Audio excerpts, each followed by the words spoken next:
하나님 아버지 감사합니다. 오늘도 우리에게 주님 앞에 그 말씀으로 우리가 주님의 뜻을 알아가며 이렇게 함께 할 수 있게 하셨음을 감사드립니다. 오직 주님의 그 음성에 귀 기울이면서 우리와 함께 주님의 그 뜻하심 가운데서 우리가 정렬되어지기 원합니다. 준비되어지기 원합니다. 주님의 영으로 역사하여 주시옵소서. 감사 영광과 찬양 올려드립니다. 우리 주 예수 그리스도 예수와 마시 이름으로 기도드렸습니다. 아멘. 우리 킹덤 가스펠 스쿨인데 하나님 나라의 복음, 그 왕국의 복음을 우리가 전하는, 그래서 사실은 그 마태복음 4장, 9장 그리고 24장에 사실 하나님 나라의 복음을 예수님께서 전하셨다라고 나오는데, 그러니까 4장 9장에는 예수님께서 회당에서 가르치시며 천국 복음을 전파하시며 이렇게 되어 있지만, 사실 원어로 보면은 킹덤 가스펠이에요. 그래서 하늘에라는 수식어가 없고 그냥 왕국의 복음 이렇게 되어 있습니다. 그래서 회개하라 천국이 가까이 왔느니라 라고 주님께서 말씀하실 때는 거기는 천국이 맞습니다. 근데 그 천국이 임하였다라는 것으로서의 복음 앞에 쓸 때에는 천국이라고 쓰지 않으시고 항상 왕국이라고 쓰셨어요. 그냥. 그건 왜냐면은 하늘에 한정된 나라가 아니고 하늘로부터 임하는 것이지만 하늘로부터 이 땅 가운데 임하는 나라라는 것이죠. 그래서 하나님의 나라가 하늘에서 이루어진 것 같이 이 땅 가운데 이루어진다라는 것입니다. 그래서 킹덤 복음, 킹덤 가스펠, 그 하나님 나라의 복음이라는 것은 하나님의 나라가 이제 완전히 임하게 되는 그 하나님의 역사를 담고 있는 것입니다. 그래서 회당에서 예수님께서 가르치셨고 하나님 나라의 복음을 전파하셨고 모든 병과 모든 약한 것을 고치셨더라. 그것이 4장에도 나오고 9장에도 나오고 24장에는 이 하나님 나라의 복음이 모든 민족에게 증거되기 위하여 온 세상에 전파되리니 그제야 끝이 오리라.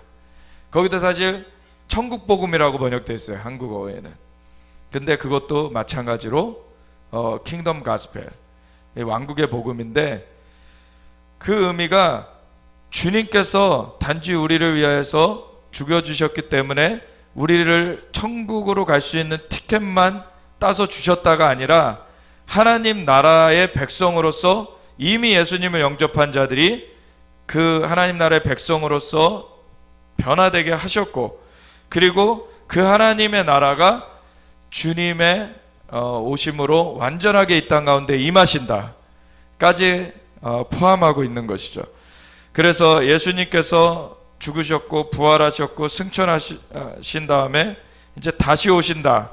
그래서 완전하게 주님의 나라를 이루신다라는 것까지 우리가 바라봐야지만 이 복음이 완성되는 그 역사가 있는 것입니다. 그러한 것을 위해서 이 마지막 주님의 완성, 복음의 완성을 위한 그 그림을 그려주고 있는, 우리에게 알려주고 있는 것이 계시록이죠. 그래서 계시록에 보면은 지난 시간에 우리가 계시록의 구조에 대해서 봤고, 그걸 잠깐만 이렇게 정리하고 가자면은 계시록 1장 1절부터 보면은 이는 예수 그리스도의 계시라라고 시작을 해서, 이는 하나님이 그에게 주사, 그러니까 하나님이 예수님께 주사 반드시 속히 일어날 일들, 그 내용은 반드시 속히 일어날 일들이고 그것을 그 종들에게 보이시려고, 최종 수신인들은 그 종들입니다. 그리고 그의 천사를 그 종 요한에게 보내어 알게 하셨다. 그래서 이것은 예수님께로부터, 그 하나님께로부터 예수님께로. 그래서 요 아래 이제 이 보면은 잘 안 보이시겠지만 그 1장 왼쪽에 1장 번호 1번부터 그리고 오른쪽에 22번 22장까지의 그 순서인데, 이게 들쑥날쑥하죠. 세로로 들쑥날쑥한 이유가 각각의 의미가 있어요. 이 네 줄로 이렇게 구분을 해놨는데, 세로로 맨 아랫줄 네 번째 줄은 그 사도 요한이 그 AD 95년 계시를 받을 당시에 땅에서 경험한 내용들을 담고 있는 장.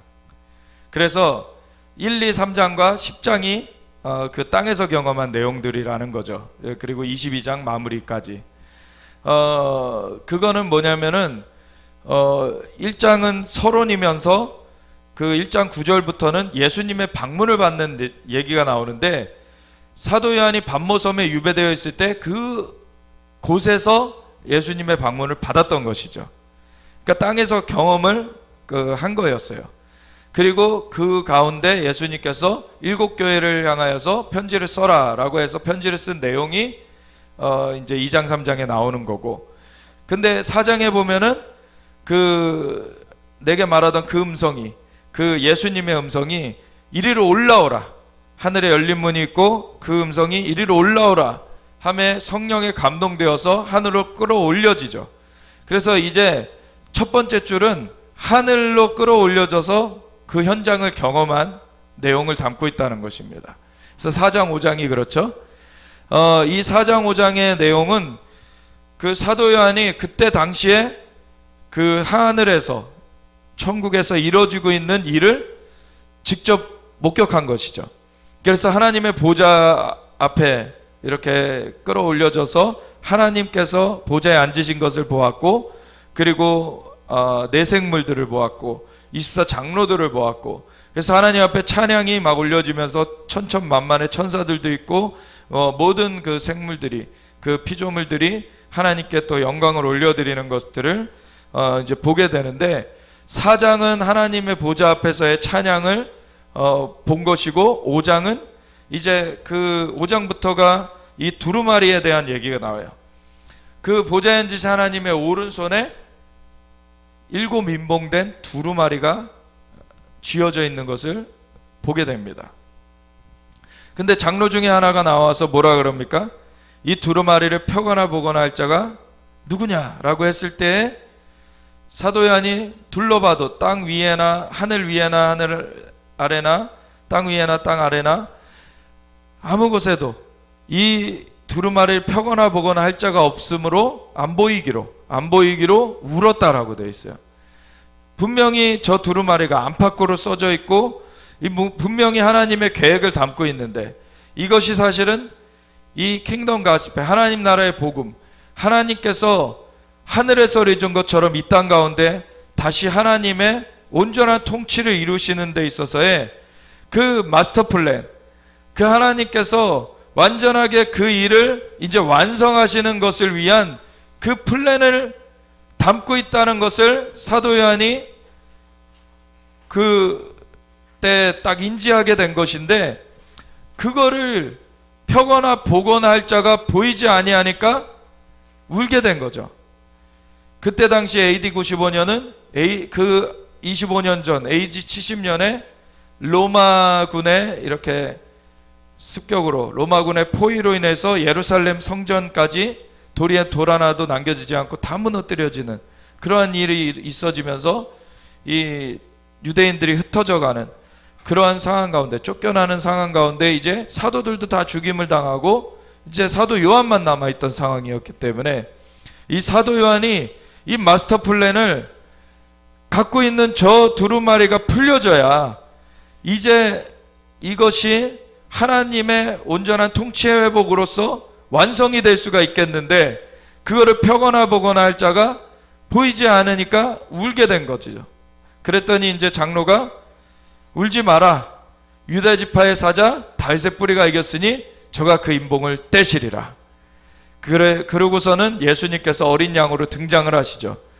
7뿔이 있으시고 7눈이 있으신데, 7눈은 하나님의 7영이다 라고 나와 있고, 7뿔은 나중에 이 예수님께 그 두루마리를 떼기 합당하시다 라고 내생물과 24장로들이 이제 찬양을 올려드릴 때 보면은, 천사들이 또 찬양을 올려드릴 때 보면은, 이 피로, 사람들을 피로 사서 아버지께 드리시고 그들을 나라와 제사장으로, 왕과 제사장으로 삼으셨으니 그들이 땅에서 왕노릇하리로다. 하나님의 통치가 풀어지는 데 있어서 우리가 구속되어서 우리 개인적인 구속뿐만 아니라 이제 하나님의 통치를 펼치시는 것에 있어서의 왕과 제사장으로 삼아져서 땅에서 왕노릇하게끔 하나님께서 인도하시는 것이고, 그것의 마스터 플랜에 하나님의 그 계획 가운데 우리를 동참시키셨다는 것입니다. 그 동참하는 그 계획을 풀어내기 합당하신 것이 예수님이신 거죠. 그래서 그 어린 양이 그 인봉을 떼기 합당하신데, 그 죽임을 당하셨기 때문에, 예수님께서 모든 대가를 지불하셨기 때문에 그것이 합당하다라고 말하고 있어요. 그래서 그 피로 우리를 사셨고, 그리고 우리를 회복하셔서 우리를 동참케 하신 그 주님의 은혜입니다. 그래서 그러한 것 가운데 이 마스터 플랜이 풀려져 나오는 그 일이 있는데, 그래서 예수님께서 거기서 이 하나님께로부터 그 두루마리를 받으셔요. 받으시는데 그 받으신 것이 6장부터 보면은 예수님께서 인봉을 하나씩 떼시죠. 그러면 한 가지 질문이, 지난주에도 한번 질문을 드렸었는데, 인봉이 떼졌을까요? 떼져야 될까요?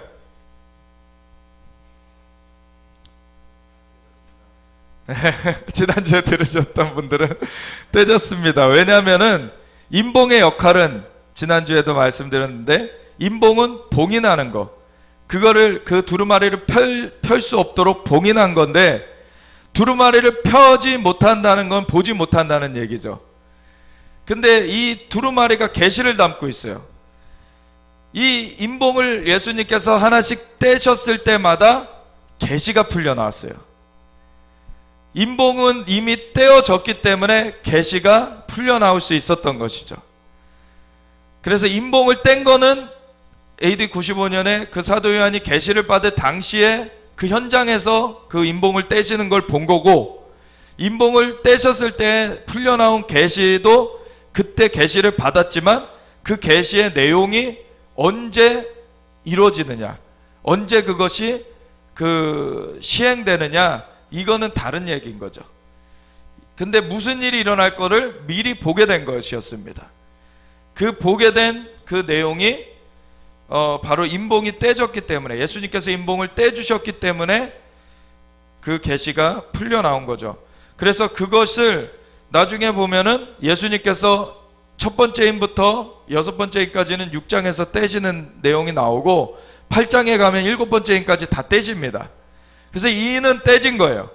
그러고 나서 10장에 보면은 사도 요한이 하늘에서 있었던 그 상태에서 10장에 가보면은 하늘에서 천사가 내려오는 것을 보게 돼요. 그 말인 즉슨 사도 요한이 이제는 어디에 있다는 얘기입니까? 땅으로 내려와 있다는 얘기예요, 이제. 그래서 이렇게 스크린을 우리가 보고 있잖아요. 제가 여기서 말하는 거는 지금 현장의 내용이고, 이 스크린에서 비디오가 상영되는 거는 또 다른 시점의 내용이 되는 거죠, 사실. 그러니까 예수님께서 인봉을 떼주셨던 것은 현장에서 이루어진 일이고, 인봉을 떼주셨더니 스크린에 계시의 내용이 펼쳐진 거예요. 비디오가 이렇게 상영되듯이. 그런데 이 비디오를 보고 있는 상황에서 사도 요한은 천국의 그 하늘에 있던 상태에서 비디오는 계속 보여지는데, 사도 요한은 땅으로 내려져 있어요. 10장에 가보면. 그런 상태에서 하늘에서 예수님께서 인봉을 다 떼시는 것까지 보았는데, 8장에서 일곱 번째 인까지 다 떼지죠. 다 떼신 거는 하늘의 현장에서 봤는데, 이 상영되는 것을 보고 있는 가운데 사실 9장까지 해가지고 여섯 번째 나팔까지가 불려지거든요. 여섯 번째 나팔까지가. 그러니까 여섯 번째 나팔의 내용까지 딱 해놓고서는 어떻게 보면은 거기서 딱 일시정지가 된 상태에서 사도 요한은 하늘에서 지금 땅으로 내려와 있게 돼요. 10장에 보면은. 그래서 10장에 보면은 땅에 이제 다시 내려온 사도 요한이 하늘로부터 사도 요한에게 이렇게 내려오는 천사의 방문을 받습니다. 근데 그 천사가 그냥 작은 천사가 아니에요. 한 발은 땅을 밟고 있고 한 발은 바다를 밟고 있는 아주 큰 천사입니다. 큰 천사가 근데 뭘 갖고 오냐면 두루마리를 갖고 오죠. 손에 펴놓인 작은 두루마리. 이미 하늘의 현장에서 예수님께서 인을 다 떼셨어요. 두루마리에. 그것을 이제는 하늘의 현장에서 사도 요한이 먼저 내려와 있고 하늘로부터 천사가 두루마리를 갖고 온 것을 경험하고 있는 거예요. 사도 요한이. 그때 당시에. 그래서 그 두루마리를 갖다 먹어버리라.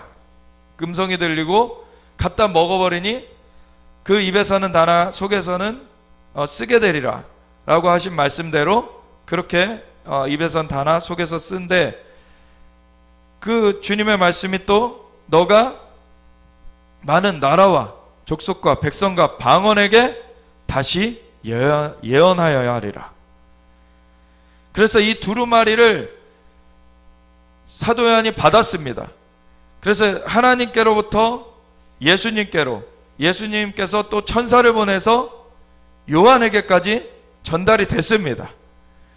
그리고 요한을 통하여서 다시 예언이 되어지면서 이것이 기록되어져서 이것이 전달이 되어져서 종들에게까지 오게 되는 것이죠.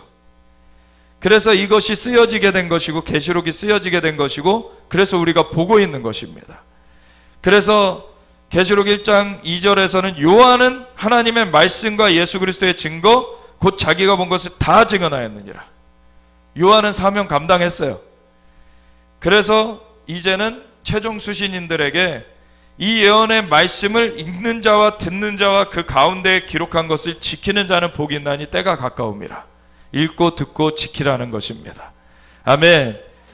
그래서 이것을 우리가 읽어야 되고 들어야 되고 지켜야 돼요. 왜냐하면 하나님께서 이 하나님 나라의 복음을 완성하는 그 그림을 우리에게 주셨기 때문에 이걸 읽고 듣고 지킬 때 그 하나님 나라의 복음의 역사에 참여하게 되는 것이고, 그걸로 말미암아 하나님의 통치가 이 땅 가운데 완전히 이루어지는 그 완성을 우리가 함께 보는 것입니다.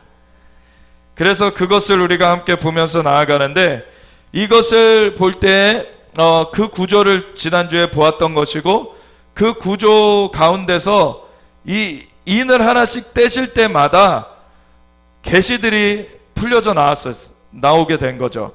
그 계시들이 무엇인가를 오늘 이렇게 신속하게 보아 나갈 건데, 여기 보면은 이제 6장부터 이렇게 박스가 쳐져 있어요. 21장까지. 사실은 22장 5절까지 가는 건데, 이게 그 인이 하나씩 떼어질 때마다 계시가 풀려진 것이 사실 22장 5절까지 갑니다. 내용이. 왜냐하면은 그 6장에서 이미 첫 번째 인부터 여섯 번째 인까지 떼어져서 여섯 번째 계시까지 이제 풀려져 나오는데, 그걸 좀 이따 자세히 볼 것이 뭐냐면 6장 12절부터가 여섯 번째 인이 떼어지는 내용이에요. 그래서 예수님께서 여섯 번째 인까지 떼어주셔서 계시가 풀려져 나오는데, 6장 그 12절 이하에 보면은 천재지변이 일어나는 내용이 나와요. 근데 7장을 사람들이 이것을 연결을 시키지 않기 때문에 많은 오해를 갔는데, 7장이 뭐 어떻게 시작이 됩니까? 2일 후에라고 시작이 돼요. 2일 후에. 그러면 그 2일이라고 하는 것이 무엇이냐면 6장 뒤에 나와 있는 그 천재지변을 말하는 거예요. 그러니까 이 7장의 내용은 예수님께서 여섯 번째 인을 떼셨을 때 풀려나온 계시의 내용이라는 것이죠. 그래서 이것이 나중에 장과절이 이렇게 구분되게 되었는데, 구분되기 전에 이것은 하나의 그냥 이어지는 글들이었죠. 이어지는 글인데, 그래서 6장 7장에 사실 구분이 이렇게 되어 있지 않았습니다. 우리가 지금 볼 때는 6장 7장으로 나눠져 있는 것을 보게 되지만, 원래는 이 6장 7장이 나눠져 있는 것이 아니죠. 6장의 12절부터의 그 여섯 번째 인을 뗐을 때 나온 계시의 내용이 7장까지 계속 이어지고 있는 거예요. 그래서 7장 그 시작부터가 2일 후에라고 나와 있는 것이죠. 그래서 천재지변이 그 6장 12절부터 나오는 천재지변이 큰 지진이 나고 해가 상북같이 검어지고 달이 핏빛으로 변하고, 그러면서 하늘에 별들이 떨어지는, 그 별이라고 표현했지만 뭐 엄청나게 먼 거리에 있는 그런 별들을 말하는 것보다 이런 그 운석을 말하는 것이 되겠죠. 운석. 그래서 운석을 말하는 것이 이제 이것을 이제 떨어뜨리게 되고, 그러면서 그것이 같이 떨어지는 그 일과 큰 지진과, 그리고 이 해가 상북같이 검어지는 일, 달이 핏빛으로 변하는 일, 엄청난 그 천재지변이 함께 일어나는 거예요. 동시다발적으로. 그래서 지진도 있어 왔고, 일식, 그 해가 상북같이 검어지는 일식도 있어 왔고, 그리고 달이 핏빛으로 변하는 월식도 있어 왔고, 그런데 이렇게 운석이 막 떨어지는 것까지 합쳐져 가지고 이런 천재지변의 사인이 일어난 적은 없어요. 지금 이것은 분명히 우리가 있는 시대까지도 아직 안 이루어진 일입니다. 그러니까 AD 95년에 사도 요한이 계시를 받을 당시로부터 이후에 마땅히 일어날 일들을 계시받았는데, 그 이후로 한 2000여 년이 흐르는 동안에 많은 것들이 이루어져 왔어요. 그 계시의 내용들 중에. 그 예를 들어서 이런 거죠. 첫 번째 인을 뗐을 때 계시된 내용이 백마를 탄 자가 나아가서 면류관을 받고 나아가서 이기고 또 이기려고 하더라. 그러니까 면류관을 받았다는 내용 때문에, 그리고 흰말을 탔다는 내용 때문에 예수님인 줄 많은 사람들이 착각을 해요. 근데 예수님이 계시록 19장에 보면 예수님이 재림하시는 내용이 나오는데, 거기 보면 예수님께서는 하나님의 말씀이라 칭함을 받으시고, 그 예수님께서도 관을 쓰셨는데, 그 관에 해당하는 헬라어 원어가 여기서 말하는 그 관과 헬라어 단어가 다릅니다. 그래서 19장에 예수님께서 쓰신 관의 헬라어 단어는 디아데마예요. 그건 왕들이 쓰는 관, 왕이 쓰는 관이고, 여기 보면은 이 흰말을 탄 자가 그 면류관을 받고 나아가서 이기고 또 이기려고 하더라 할 때 그 면류관은 스테파노스입니다. 그 스테파노스는 뭐냐면은 이 장군들이나 이렇게 전쟁을 나가가지고 다른 지역을 점령해서 이겼을 때 그때 쓰는 관이 이 스테파노스예요. 그래서 그냥 장군들도 쓰는 그러한 관이 이 스테파노스입니다. 그래서 이건 다른 관이에요. 예수님 쓰신 관과. 그리고 이 뒤에 나오는 붉은 말을 탄 자가 화평을 제하여 버리고 이렇게 싸우게 하는 그러한 일, 그리고 검은 말을 탄 자가 기근을 일으키는 일, 그리고 청학색 말을 탄 자가 그 기근과 전쟁과 이러한 그 일들로 4분의 1의 땅의 권세를 얻어서 그곳을 이제 죽음으로 몰아넣는 그러한 일들이 그 이후에 계시들에 나오는데, 이러한 그 흐름을 보자면은 예수님이 나오시고 이러한 전쟁과 기근과 이러한 일들이 이어진다라고 보는 것이 흐름상도 맞지가 않죠, 사실. 처음 이 백마를 탄 자는 적그리스도의 영이죠. 그 미혹의 영. 그래서 미혹의 영이 풀려지는 것에 대해서 주님께서 계시해 주셨는데, 요한 1서나 2서나 보면은 사도 요한이 그 적그리스도의 영이 오리라 한 말을 너희가 들었거니와 이미 왔다라고 그러죠. 그러면서 그 적그리스도의 영의 특징이 뭐라고 말합니까? 예수 그리스도를 부인하는 자마다 적그리스도인데, 특별히 예수님께서 육체로 오신 것을 부인하는 자마다 적그리스도니라, 그렇게 얘기를 해요. 그때 당시에 그 헬레니즘 사상 가운데 일어났던 이단인 그 플라톤 철학의 그 이데아 사상 가운데서 뭐 영은 선하고 육은 악하다 주장하면서 예수님께서는 육체로 오신 것이 아니었다라고 주장한 그 이단이 바로 영지주의자들이었어요.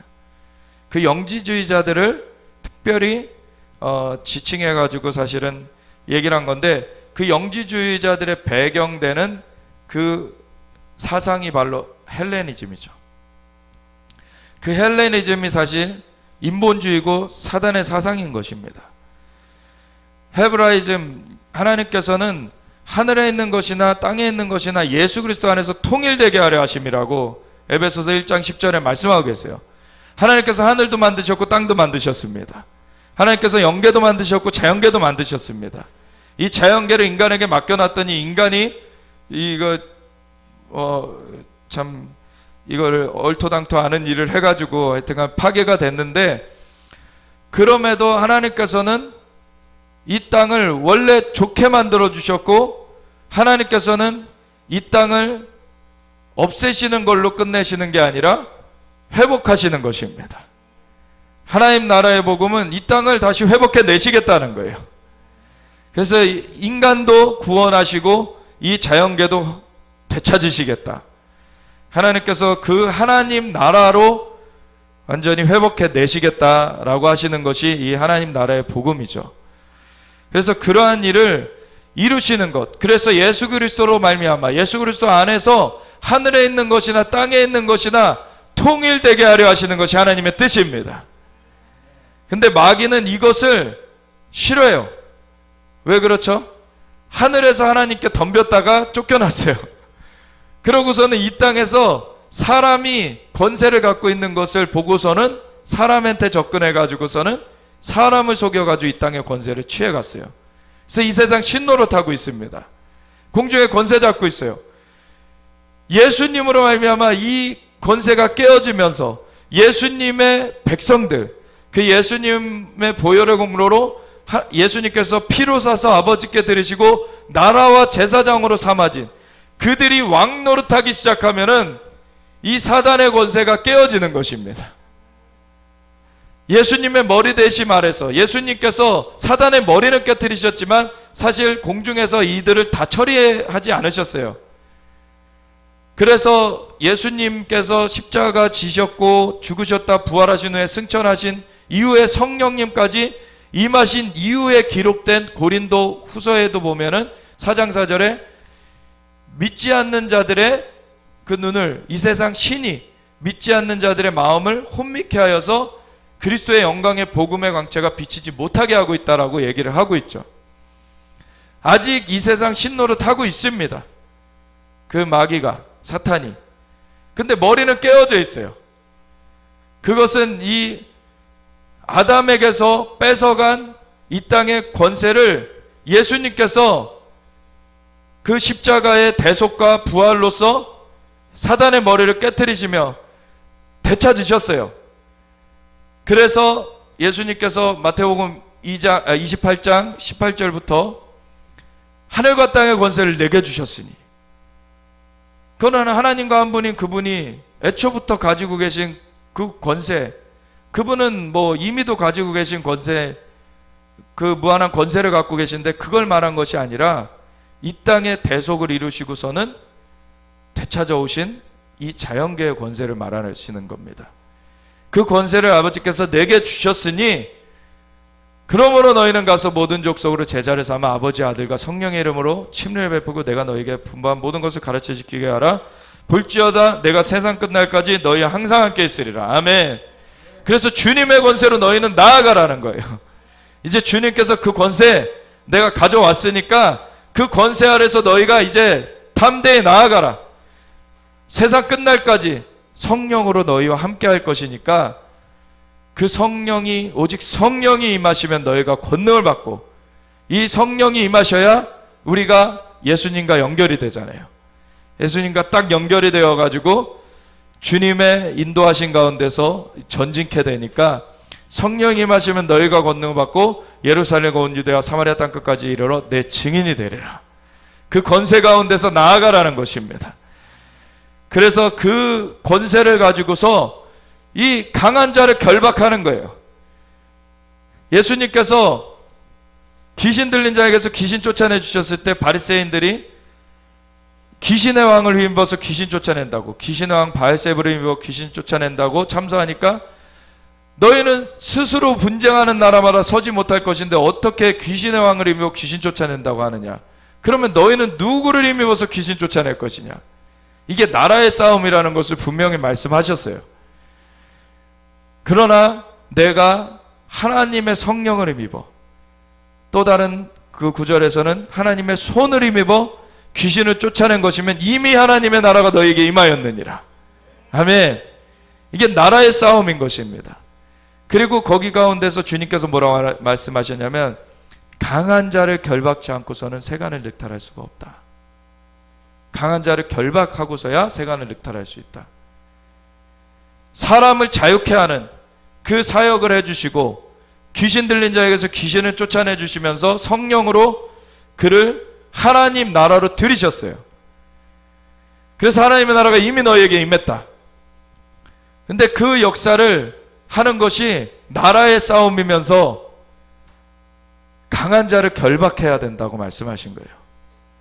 그래서 우리가 성령으로 덧입혀지면, 성령으로 충만하여지면 권능을 받고서는 땅끝까지 예수님의 증인으로 나아가게 되는데, 그 가운데 이 강한 자를 결박하는 권능이 우리에게서 나타나는 것입니다. 그래서 사람들을 자유케 오는 것입니다.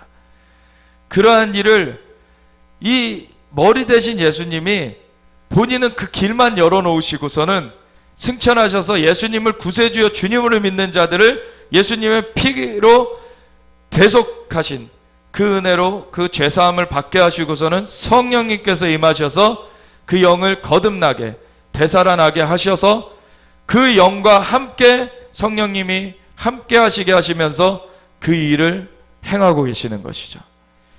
그래서 우리로 하여금 주님의 몸으로서 그 일을 감당케 하고 계십니다.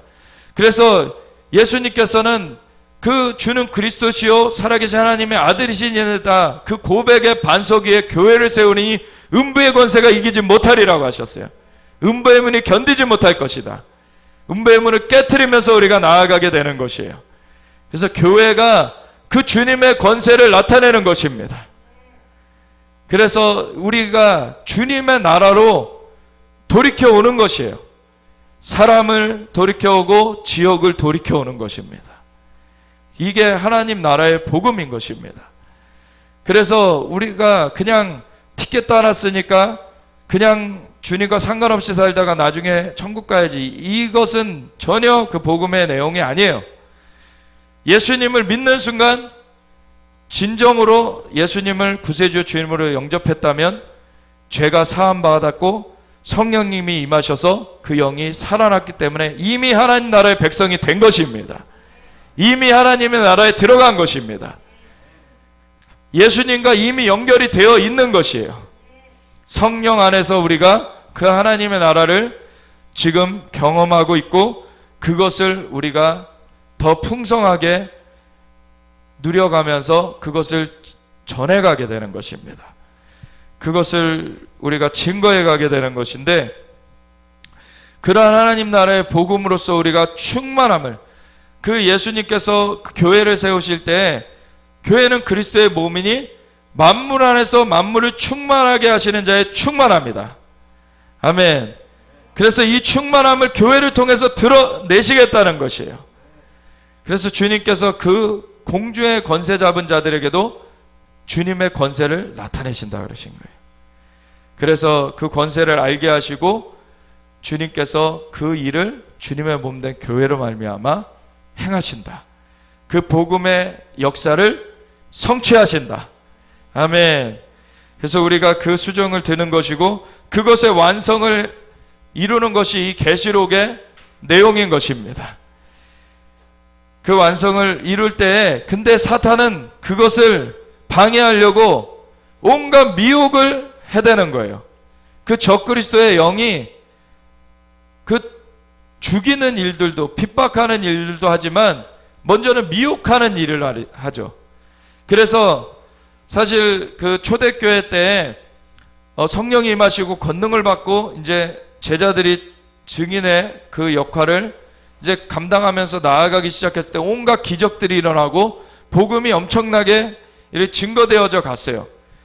그러니까 이제 로마의 그 황제를 마귀가 충동해가지고 이 핍박을 가해가기 시작하는데, 그래서 핍박을 가해가면서 죽이려고도 했지만 또 다른 한편으로는 핍박으로 이것이 그쳐지지 않는다는 것을 마귀도 알아요. 근데 막아서 보려고 핍박으로 타는 것을 하는데 그럼에도 안 되는 것을 마귀는 이것이 바로 그 이스라엘을 저주하려고 모압 발락이 발람을 매수했었지만 그게 뜻대로 안 됐는데 나중에 발람의 괴계로 모압 여인을 드렸을 때 이스라엘이 징계를 받게 되죠. 그런 것처럼 미혹을 드리는 거예요. 미혹을. 교회 안에 이 헬라주의 사상들을 넣기 시작하는 거죠. 교회는 이 하늘에 있는 것처럼 땅에 이제 풀어지도록 그 통로된 그 역할을 감당해야 되는데, 머리 대신 예수님이 이미 그 길을 열어놓으셨고 그 주님의 몸으로서 교회를 세우셔서 만물을 충만하게 하시는 자의 충만함을 드러내신다 그러셨는데, 그거를 망각하게 만들어버리는 거예요. 헬레니즘 사상은 그냥 너희가 그냥 예수님께서 대가 지불해 놨으니까 그냥 이 땅에서는 그냥 이 땅은 잊어. 그냥 이 땅에서는 아무 너희가 다른 거 할 거 없이 그냥 그 티켓 갖고서 그냥 버티다가 그냥 천국 가면 돼 라고 사람들을 미혹한 거예요. 그렇게 되면은 이 복음의 역사를 수정들지 못합니다. 그냥 자기가 그 달란트 비유에도 나오죠. 하나님을 아주 이상한 하나님으로, 그 주인이 그 굳은 사람이다. 이 달란트 하나를 받은 자는 땅에 묻어놨다가 나중에 주인한테 돌려주면서 주인은 굳은 사람이라 자기가 심지도 않은 데서 거두려고 하는 사람이다. 그래서 내가 그냥 묻어뒀다가 그거 그대로 내가 다시 드리니 이거 갖고서 가라 그러니까 이 주인이 뭐라 그럽니까? 악하고 게으른 종아, 너가 저기 은행에라도 맡겼으면은 이자라도 받았을 텐데 너가 진짜 악하고 게으르게 그렇게 했다라고 그 한 달란트 뺏어가지고 그냥 5달란트 맡겨놨던 자가 5달란트 더해가지고 10달란트 갖고 있는 그 자한테 그냥 더해줘 버리시죠. 이게 근본적으로 하나님을 오해하게 만들어요. 이 마귀가. 마귀는 이간하는 자, 마귀는 거짓말하는 거짓의 합인데, 애초에 그 하와를 꼬드길 때도 하나님이 이렇게 못 먹게 한 거는 너희가 이거 먹고 눈이 밝아져서 하나님과 같이 지혜로워질까 봐 못 먹게 한 거야. 하나님과의 사이를 이간해 버렸죠. 애초에 하나님께서 사람을 만드실 때 하나님의 형상을 부여해 주셨는데 그거를 속아 넘어갔습니다. 그러니까 오히려 범죄하고서는 하나님의 형상을 잃어버렸죠, 사람이. 마귀는 이렇게 하나님과의 사이를 이간해 버려요. 이간하려고 해요. 그래서 헬레니즘 사상은 사실 하나님과의 연결을 차단해 버리는 겁니다. 그래서 예수님께서 육체로 모신 것을 부인하는 그 사상은 예수님께서 우리의 대속이 되어질 수가 없는 거예요, 사실. 예수님께서 사람의 몸을 입지 않으셨으면 사람의 대속을 예수님께서 하실 수가 없는 것이죠. 하나님이시면서 그분이 사람의 몸을 입어주셨기 때문에 사람의 그 범죄한 것을 완전한 순복으로 되돌려 놓으실 수 있는 그 대리자로서, 대표자로서 그 십자가의 대속을 이루셨던 것이죠. 그래서 그것이 하늘과 땅을 연결해 내셨습니다. 예수님께서 분리되었던, 인간의 범죄함으로 말미암아 분리되었던 하늘과 땅을 예수님께서 연결해 놓으셨어요. 그래서 예수 그리스도 안에서 하늘과 땅이 연결이 되어 있고, 우리가 예수님을 진짜 구세주의 주님으로 믿은 사람들로서 구속되어서 이제 하늘과 땅이 연결된 삶을 살게 되는 것입니다. 그 가운데서 살아가는 것이, 그래서 로마서 8장에서도 그냥 우리가 육신으로 살면은 반드시 죽을 것이로되 영으로서 육신의 행실을 죽이면 살리니 하나님의 영으로 인도하심을 받는 자들이 하나님의 아들들이다. 아멘. 이 하나님의 영의 인도하심을 받아서 이 땅에 그것을 열매 맺도록 나아가야지 되는 것입니다. 그러한 것을 예수 그리스도 안에서 우리를 통해서 하나님께서 행하시길 원하시는 거예요. 그러한 것으로 우리가 계시록의 이러한 일들도 하늘에서 이루어진 것처럼 땅에서도 이루어지는 하나님의 역사를 볼 수가 있어야지 이 계시록이 진짜 하나님께서 의도하신 그 의도대로 읽혀지는 것입니다. 근데 이것을 헬레니즘 사상 가운데서는 다 땅에 있는 것들을 끊어내 버렸기 때문에 이 하늘과 땅이 연결이 안 돼요. 그러니까 코에 걸면 코걸이, 귀에 걸면 귀걸이, 그냥 상징적인 언어로서만 치부해버리고서는 이 일이 하나님께서 하늘에서 이루어진 것처럼 땅에서 이루어지는 일로서 이루신다라는 그걸 보지 못하게 만들어버리는 거예요. 그러면서 이스라엘에 대한 것도 보지 못하게 만들어버렸어요. 상징주의적인 해석으로 이스라엘은 이스라엘이 아니다, 이렇게 끊어버렸어요. 그러면서 맘대로 해석해버리는 가운데 거기서 더 나가서 나타난 것이 신천지와 같은 이단들이죠. 이게 다 대체신학의 결과물입니다. 사실 신천지가 뭐라 그럽니까? 우선은 대체신학은 하나님께서 유대인들을 선택하셨었지만 유대인들이 잘못해서 끊어버리시고 새롭게 교회를 세우셨다. 이게 대체신학이에요. 근데 교회가 어디서 세워졌습니까? 유대인들 공동체에서 세워진 거예요. 유대인들을 버리고 하나님께서 이방인 공동체로 새로 세우신 게 아니죠. 유대인들한테서 교회가 일어난 것입니다. 예수님께서 유대인들 가운데 사도들을 세우셨고 유대인들 가운데 첫 제자들, 순교자들, 선교사들이 다 유대인들 가운데서 나왔어요. 교회의 터도 유대인들 가운데서 세워졌었습니다. 그래서 그 로마서 9장, 10장, 11장에서 그들이 넘어지기까지 실족하였느냐? 그럴 수 없느니라. 나도 유대인이다. 사도 바울이 그 구루터기를 주님께서 남겨놓으셨고 그 뿌리로 말미암아 너희가 그 공급을 받는 것이지 너희 접붙여진 가지가 원가지를 향하여서 자긍하지 말아라. 분명히 얘기하고 있는 거예요. 그리고 이스라엘을 향한 하나님의 은사와 부르시면 후회하심이 없느니라. 아멘. 그 뿌리가 그대로 놓여져 있습니다. 거기 가운데 유대인들로부터 먼저 열매 맺기 시작했고 거기 가운데 이방 돌 감람나무에 우리도 접붙여지게 된 것이죠. 그래서 우리의 은혜, 하나님의 은혜입니다.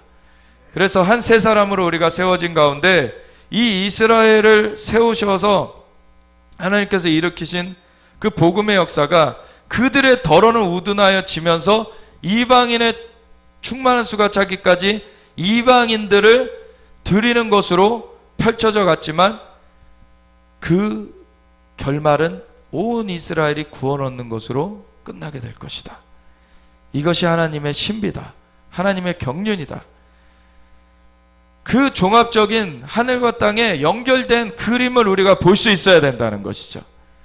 하나님께서 영적 이스라엘로 우리 그 이방인들을 들이셨다고 해서 자연적인 이스라엘을 대체했다는 얘기가 아닌 것입니다. 자연적인 이스라엘이 그대로 있는 것이고 우리는 접붙여져서 함께 그 후사가 되었다. 그래서 에베소서 2장에 보면은 우리가 그때는 외인이요 그리스도의 밖에 사람이요 하나님과 상관없는 사람이었고 소망이 없는 자이더니 이제는 그리스도 안에서 예수 그리스도의 피로 우리가 가까워졌다. 예수 그리스도의 그래서 우리가 함께 후사가 됐다. 그 함께 후사가 됐다라고만 표현되어 있지만 영어 성경에는 with 이스라엘이라는 것이 거기 들어가 있어요.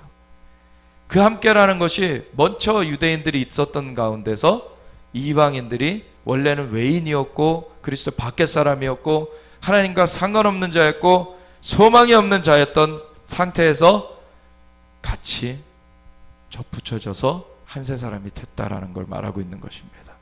이는 그리스도 안에서 우리가 한 세 사람으로 하나님께 함께 나아감을 얻게 하려 함이라. 아멘. 이것이 교회의 모습입니다. 그래서 헤브라이즘 가운데서 이 교회가 세워진 거예요. 이 히브리적 그 뿌리 가운데서 교회가 세워졌다는 것을 망각하게 되면은요, 교회가 이스라엘을 배척하는 것이 이스라엘이 배척되어지는 것이 아니라 사실은 교회가 그 뿌리에서 벗어나게 되는 것입니다. 그래서 교회가 암흑기로 들어갔던 것이에요. 그렇게 벗어나서 생겨난 것이 카톨릭이었죠. 그래서 카톨릭이 원래 교회의 장자, 자기네들은 그렇게 주장하는데 절대 아니죠. 초대교회는 그런 모습이 아니었습니다. 유대, 예루살렘에서 시작을 했고 헤브라이즘이었고 절대 헬레니즘의 그러한 그 이방 시스템을 갖고 있지 않았죠. 하나님의 그 백성의 그 모습 가운데서 하나님께서 하늘에 있는 것이나 땅에 있는 것을 통일시키시면서 교회를 세우신 것입니다. 그것에서 벗어난 것이 카톨릭이기 때문에 카톨릭은 벗어난 이단이라고 봐야 되는 것입니다. 우리는 그 원뿌리를 바로 찾아서 그 원뿌리에 연결된 그 사람들인 것이죠. 그래서 그 원뿌리를 되찾은 그래서 개신교라고 하지만 그것이 카톨릭에서 나왔다는 것이 그 내용의 중심이 아니라 카톨릭에서 나오는 것이 아니라 우리는 원래 뿌리로 간 것입니다. 그래서 원래 뿌리는 계속해서 있었고 그것에서 벗어난 카톨릭이 그 가운데서도 다시 돌아온 사람들이 있었는가 하면 원뿌리 가운데 계속해서 나아간 사람들도 있었어요.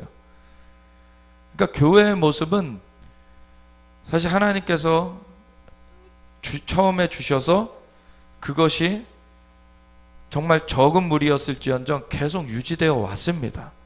근데 그것을 벗어난 무리들 중에서도 다시 돌이켜온 자들이 있었던 것이죠. 하나님께서 그 교회의 모습을 원래 그려놓으신 그 모습을 우리가 알아야 되고 그대로 우리가 받아야 되고 그는 이스라엘과 함께 서는 것이고 그 헤브라이즘의 뿌리 가운데서 우리가 서게 된다라는 것. 그렇지만 그러한 것들을 무던히도 이 마귀가 끊어내려고 했어요. 백마를 탄 자가 정말 권위를 어느 정도 가지고 그 면류관을 쓰고서는 나아가서 이기고 또 이기려고 하는 것이 그 미혹의 일들을 계속 하여 나갔던 것입니다. 그것이 그래서 풀려진 가운데서 계속 활동해 왔어요. 지금까지. 그리고 붉은 말을 탄 자, 화평을 제하여 버리는 일. 그래서 계속해서 충돌들이 이루어지는 일도 있어 왔죠. 그리고 검은 말을 탄 자, 기근이 일어나는 일. 이런 일도 계속해서 이루어져 왔어요. 그리고 청색 말을 탄 자는 특별히 4분의 1의 지역의 권세를 얻었다. 그래서 검과 흉년과 그 사망으로서 땅을 치는 그러한 일을 했는데 이 4분의 1의 권세를 얻은 정도의 그러한 큰 규모의 검과 흉년과 사망으로서 이루어진 일, 앞에 나오는 그러한 화평을 제하여 버리고 이제 충돌하는 일이나 그리고 기근이 일어나는 일이나 이러한 그 일들이 대대적으로 이루어지는 일이 이 청황색 말을 탄 자가 풀어지는 그 일이 여기서 계시되었는데 그걸 4분의 1의 그 지역 4분의 1의 지역이라고 하면 우리 시대에서는 지나간 역사를 보면은 세계 1차 대전, 2차 대전이 그런 4분의 1 정도의 지역에서 이루어졌어요. 세계대전이라고 하지만 전 세계에서 일어났던 건 아니죠. 유럽 지역과 이 동아시아 지역과 이렇게 해서 일어나면서 한 4분의 1의 지역에서 이러한 일들이 대대적으로 그래서 검과 흉년과 사망으로서 이렇게 4분의 1의 지역에 이러한 대대적인 일들이 일어난 일이 이 세계대전으로서 볼 수가 있습니다. 그리고 5번째 인을 예수님께서 떼어주셨을 때 게시된 내용이 순교자들의 호소죠. 그래서 제단 앞에 그 하나님의 말씀과 그 자기의 증거로 인하여서 죽임을 당한 자들이 제단 앞에서 그 하나님께 탄원을 해요. 뭐라고 탄원합니까? 하나님이시여 이 땅을 망하게 하는 자들, 땅을 망하게 하는 자들. 그러니까 계시록에 보면은 이 땅에 대한 내용 계속 나옵니다. 구체적인 그 지명도 나오고 구체적인 그 강의 이름도 나오고 땅에 대한 얘기를 계속해요. 그리고 7번째 나팔이 불면은 예수님 이제 다시 오시는 그 나팔인데, 그 7번째 나팔이 불려지는 계시록 11장 15절에 보면은 7번째 천사가 나팔을 불매 무슨 선포가 거기서 되어집니까? 세상 나라가 주와 그의 그리스도의 나라가 되어 그가 세세토록 왕노릇하시리로다. 아멘. 세상 나라를 되찾으시겠다는 거예요, 하나님께서. 근데 많은 사람들이 이 땅은 없어져 버릴 거다. 근데 심지어는 나중에 천년왕국 후에 새하늘과 새 땅이 임한다 그러십니다.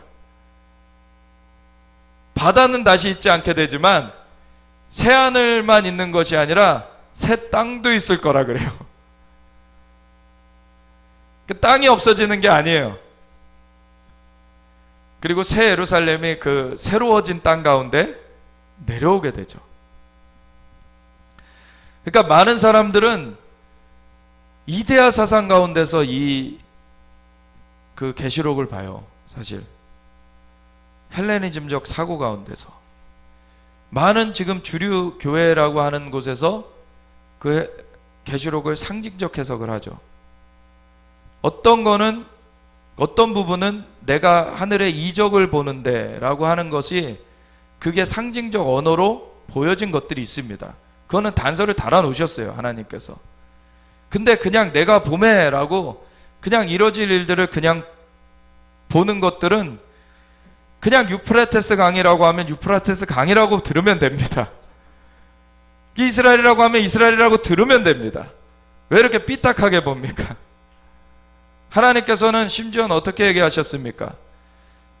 계시록 22장 끝날 때 이 계시 외에 더하면은 이 재앙을 그에게 더하실 것이요, 계시에 빼버리면은 내가 하나님의 거룩한 성과 그 생명나무의 참여함을 제하여 버리리라.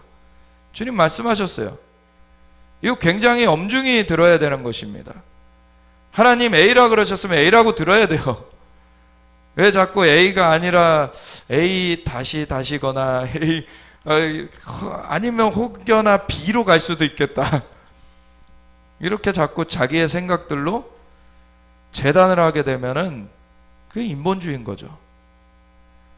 내가 이해가 안 된다고 하나님의 말씀을 바꿔버리면 안 되죠. 하나님은 하나님께서 이루십니다. 하나님의 일을 하나님께서 하십니다.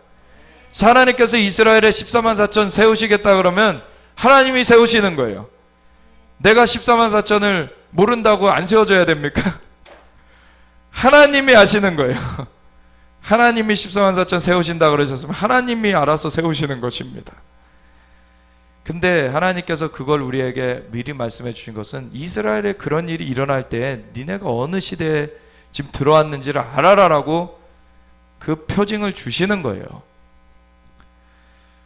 그래서 하나님께서 그러한 표징을 주시면서 그러한 일들이 일어날 때 너희가 어느 때에 왔는지, 예수님께서 이 땅 가운데 공생하실 때도 이런 말씀하셨죠.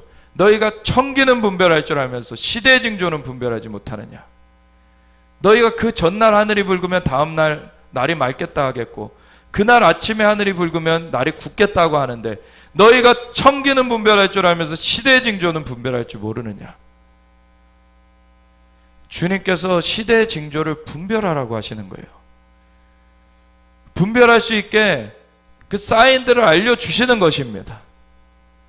그러면 니네가 이런 사인을 볼 때 어느 시즌 가운데 어느 시대 가운데 들어갔는지를 너희가 알라라고 하시는 것입니다. 그래서 이걸 읽고 듣고 지키라는 거예요. 읽고 들을 때 그 시대에 맞게 우리가 그것을 감당할 수 있다는 것이죠. 읽고 듣고 지키는 자는 복이 있나니 때가 가까웁니다. 그래서 우리 가운데 이것을 그대로 봐야 되는 것입니다. 그대로 볼 때 순교자들의 탄원이 땅을 망하게 하는 자들을 심판하여 주지 아니하시기를 어느 때까지 하려 하시나이까. 분명히 땅을 망하게 하는 자들을 심판하는 일이 있을 것을 말해요. 근데 왜 아직도 안 하십니까? 라고 앞서 그 순교한 자들이 탄원을 하는 날이 와요. 그랬더니 예수님께서 하나님께서 위로를 하시죠. 흰 두루마기를 입혀주시고서는 위로를 해주시면서 뭐라고 말씀하십니까? 너희 동무종들이 죽임을 당하여서 그 수가 차기까지 기다려라. 근데 주님의 목적은 이 죽임을 당하는 것이 목적이 아니라 그 마태복음 24장 14절의 말씀대로 이 하나님 나라의 복음이 모든 민족에게 증거되기 위해 온 세상에 전파되니 그제야 끝이 오리라.